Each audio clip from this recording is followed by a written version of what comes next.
குடும்பத்துல பிரச்சனை ஏற்படுது, எதனால ஏற்படுது, யாரு சரி செய்ய வேண்டும், யாரிடத்திலே மாற்றம் வேண்டும், என்கிட்ட வேணும். நான் அப்படித்தாங்க, என்னையெல்லாம் நான் மாத்திக்க மாட்டேன், காலமெல்லாம் நான் இப்படித்தாங்க இருப்பேன். அப்படி அல்ல, அப்டேட் தான் இன்னைக்கு உலகமே. எப்படி மொபைல்ல ஸ்மார்ட் போனு இயங்கணும்னு சொன்னா அப்டேட்டை தட்டிக்கிட்டே இருக்கணும். அப்டேட்டை தட்டலன்னா அது ஜாம் ஆகி அப்படியே ஒண்ணுக்கும் இல்லாம போயிடும்.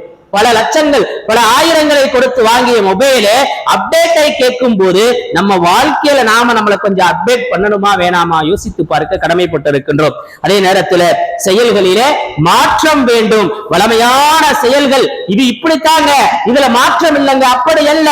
வளமையான சாப்பிடுகின்ற மாத்திரை ஏதோ ஒரு நேரத்துல அது இடையூறை ஏற்படுத்துகிறது.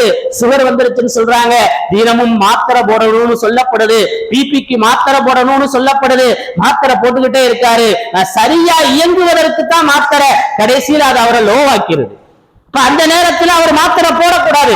இல்லங்க, டாக்டர் போட சொல்லி இருக்காருங்க, லோ பிரஷரா இருக்கிற ஒரு மாத்திரையை போட்டாருன்னா மௌத்தாத்தான் போவார். அப்ப அங்க மாற்றம் தேவை. வளமையான சில விஷயங்கள்ல மாற்றம் தான் நமக்கான முன்னேற்றம்.